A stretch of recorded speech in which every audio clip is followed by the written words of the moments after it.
La humanidad ha sido capaz de inventar, a lo largo de la historia, castigos oscuros y brutales para atormentar a sus enemigos en el pasado, cuando las penas eran más que simples castigos, eran verdaderos espectáculos de crueldad. Se utilizaban, y todavía se utilizan, ejecuciones que desafiaban cualquier noción de humanidad, cada práctica con un propósito: difundir el miedo y asegurar que nadie se atreviera a desafiar el poder. Métodos usados para aterrorizar, controlar, castigar y a veces incluso vengarse, que sinceramente parecen sacados de películas de terror. Estos métodos de castigo son los que verás hoy aquí. Los métodos de tortura de la Edad Media siguen llamando la atención hasta el día de hoy por ser extremadamente crueles y fuera de lo común. Durante la Inquisición española, uno de los más brutales fue el llamado cuna de Judas. Este artefacto se utilizaba para castigar a opositores considerados herejes o criminales, y su funcionamiento era tan perverso que provocaba una muerte lenta, dolorosa y humillante. También conocida como la silla de Judas, esta técnica guardaba una similitud distante con el empalamiento, pero funcionaba de manera aún más agonizante. La persona era colocada sobre una silla suspendida con cuerdas que tenía un asiento con un agujero en el centro. Dicho agujero conducía a una punta de madera en forma de pirámide. El condenado se ubicaba de tal modo que esa punta ingresara en su orificio, y con el peso de su propio cuerpo, la madera empezaba a perforar y a abrir la zona de manera lenta. Para intensificar el dolor, a veces se ataban pesos a las piernas de la víctima, acelerando el proceso. El objetivo era causar heridas internas graves que desembocaban en hemorragias fatales, y como el artefacto casi nunca se limpiaba, las infecciones horribles solo empeoraban el sufrimiento, que podía prolongarse durante días hasta que el cuerpo no resistiera más. Además del dolor físico, existía toda la humillación. La persona permanecía atada con cuerdas para asegurar que no pudiera escapar ni aliviar la presión. Este método, creado por el italiano Ippolito Marsili, se utilizaba para aterrorizar a quien fuera en contra de la iglesia o de las normas de la época. Desde siempre, la humanidad ha ideado formas brutales de castigo para controlar, intimidar y, por supuesto, causar dolor. Muchas veces, la idea no es solo eliminar al culpable, sino hacerlo de modo tan cruel que sirva de ejemplo para los demás. Uno de los métodos más aterradores que aún se ve hoy es el llamado collar de fuego.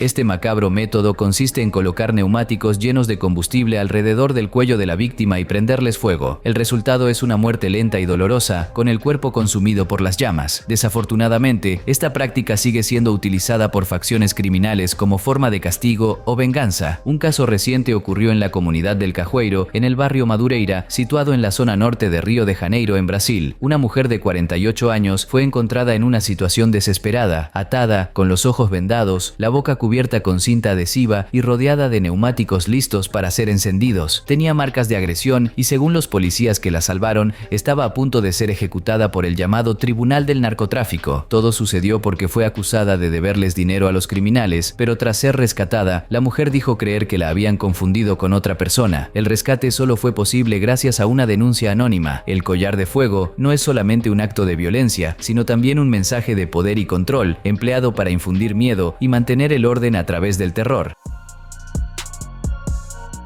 Uno de los castigos más aterradores y dolorosos es el entierro en vida, una forma de tortura psicológica y física que aún hoy se lleva a cabo de manera brutal.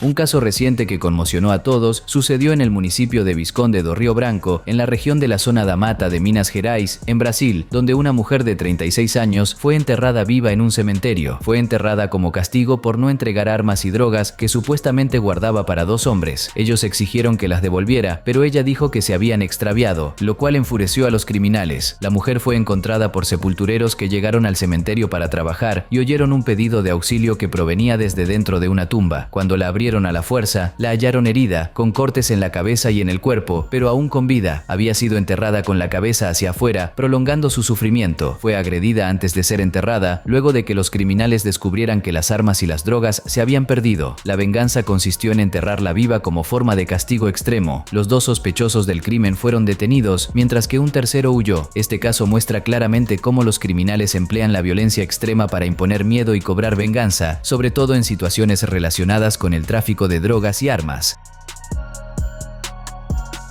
Entre los métodos de tortura más espeluznantes y crueles utilizados a lo largo de los años se encuentra el waterboarding, que simula un ahogamiento. La idea es sencilla, pero su impacto psicológico y físico resulta devastador. Cuando alguien se somete a esta técnica, el prisionero se coloca en una posición donde la cabeza está inclinada hacia abajo o los pies se mantienen más altos que la cabeza. Luego se cubre el rostro de la víctima con un paño, bloqueando totalmente la boca y la nariz, o a veces se utiliza una película plástica. En ese momento comienza la tortura, se vierte agua sobre la persona, que empieza a atragantarse y tragar agua en sus pulmones, experimentando la sensación real de ahogarse. Este proceso genera una sensación intensa de pánico, pues el cuerpo convulsiona intentando respirar sin conseguirlo. Y lo peor es que el ahogamiento nunca es literal, pero la impresión de estar a punto de morir resulta tan fuerte que la persona cree que no sobrevivirá. Esto provoca un nivel de estrés y miedo que puede durar horas. La técnica puede ocasionar daños graves en la salud, como lesiones cerebrales, fracturas y varios problemas psicológicos que acompañan a la víctima de por vida. Este tipo de tortura fue empleado de forma sistemática por interrogadores de la CIA en lugares secretos conocidos como sitios negros. Dichos centros de detención eran famosos por albergar a sospechosos de terrorismo, donde se recurría con frecuencia a métodos de tortura como el waterboarding.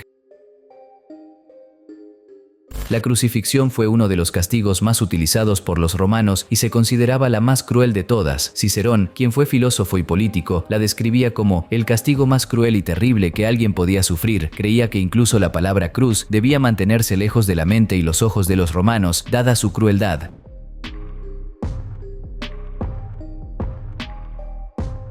Y efectivamente, este tipo de ejecución no solo mataba a la persona, sino que también servía como un espectáculo público espantoso, ideado para atemorizar a quienes lo presenciaban. Los prisioneros eran empalados de un modo muy similar a la crucifixión. El propósito siempre era causar un sufrimiento inmenso, al tiempo que se demostraba quién ejercía el control. Los persas también adoptaron esta práctica y posteriormente los romanos la perfeccionaron todavía más. Para los romanos, la crucifixión suponía un castigo de tortura física extrema. El condenado debía cargar la viga horizontal de la cruz hasta el lugar de la ejecución, donde era clavado o amarrado. El dolor se agravaba porque para poder respirar, la persona tenía que apoyarse con los pies, aumentando el sufrimiento y el riesgo de asfixia. Muchos condenados morían tras horas o incluso días de agonía, con sus cuerpos sucumbiendo a heridas o infecciones, aunque la mayoría fallecía por asfixia. Este castigo se reservaba para los peores enemigos del imperio, como traidores o prisioneros de guerra, y rara vez se aplicaba a ciudadanos romanos. La crucifixión fue abolida en el siglo IV por el emperador Constantino, pero aún se empleó en otras partes del mundo, como en Japón, donde misioneros cristianos fueron crucificados en el siglo XVI. Con el paso de los años, la cruz, que para muchos simboliza sacrificio, todavía carga con el peso de esta historia brutal.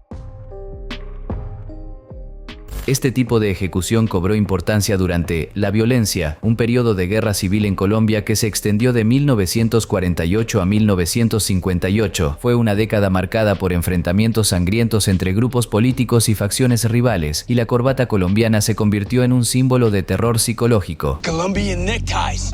I cut their throats and then I pull their long tongues through the slits. El objetivo no era simplemente matar, sino lanzar un mensaje claro de intimidación. Quien se topara con los cadáveres entendía que aquello era una advertencia para los demás: no desafíen ni traicionen. Este método comenzó a emplearse poco después del asesinato de Jorge Eliezer Gaitán, un líder político colombiano de gran relevancia. Su muerte desencadenó la violencia y durante aquella guerra civil, la corbata colombiana se utilizó contra enemigos y traidores. No se trataba solo de eliminar oponentes, sino de propagar el miedo a través de la brutalidad. Los cuerpos eran abandonados a la vista de todos, traumatizando a cualquiera que los contemplara. Aunque esta práctica fue más común en Colombia durante aquel periodo histórico, también se hizo conocida en otros lugares de América Latina. Aún hoy, el término corbata colombiana se recuerda como uno de los métodos de ejecución más brutales jamás registrados.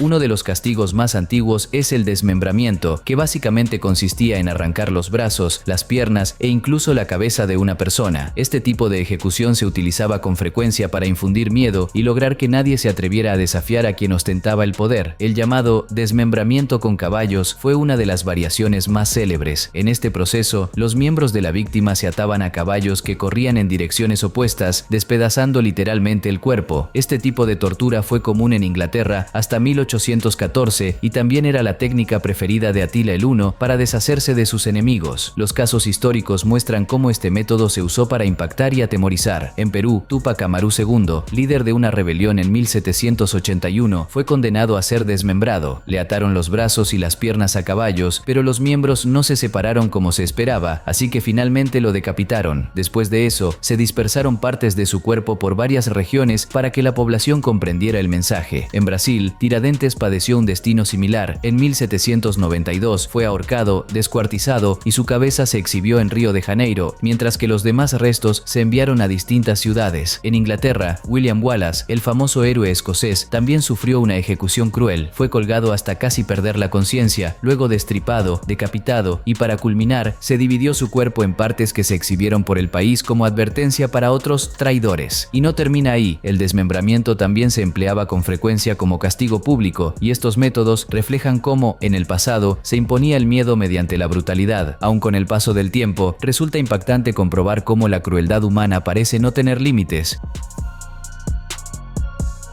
El garfio del hereje era un instrumento de tortura extremadamente aterrador, usado principalmente durante la Edad Media, un periodo conocido por su severidad e intolerancia religiosa. Diferente de un simple utensilio de cocina, este artefacto era una pieza de metal con puntas afiladas en ambos extremos, diseñada para provocar dolor y mantener inmóvil a la víctima. El blanco principal de estos castigos solía ser mujeres acusadas de herejía, brujería u otras llamadas transgresiones contra las normas religiosas y sociales de la época. El uso del garfio del hereje consistía en fijar el instrumento entre el esternón y la garganta de la víctima, asegurándolo con un collar que podía estar confeccionado en cuero o metal. Además, se ataban las manos de la persona detrás de la espalda, imposibilitando cualquier intento de defensa o reacción. Esta posición mantenía a la víctima en un estado de alerta constante, pues el más mínimo movimiento, sea al intentar hablar, mover la cabeza o incluso respirar más profundamente, hacía que las puntas afiladas perforaran la piel, provocando cortes dolorosos y el riesgo de heridas más graves. La crueldad del garfio del hereje iba mucho más allá del simple sufrimiento físico. Su efecto principal era psicológico, manteniendo a la víctima en tensión constante, sin posibilidad de reposo, de hablar o de expresar cualquier incomodidad, por mínima que fuera. De esta forma, el instrumento se convertía en un poderoso símbolo de dominación y control, reforzando la atmósfera de miedo e inseguridad que caracterizaba los interrogatorios y juicios de la época. Este tipo de tortura evidenciaba la brutalidad y la ausencia de derechos de los acusados, contribuyendo a la imagen sombría y aterradora de la Edad Media en cuanto a justicia y religión.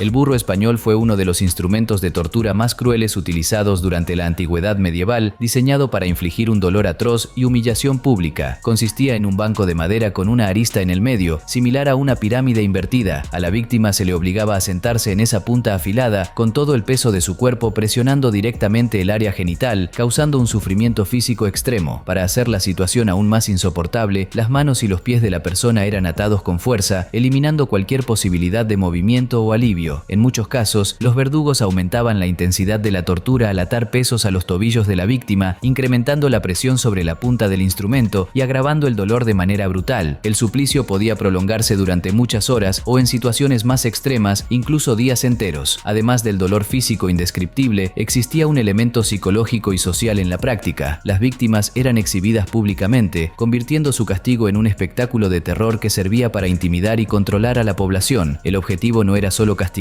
sino también demostrar el poder implacable de la autoridad sobre los cuerpos y las vidas de sus súbditos. No olvides suscribirte para ver más videos como este.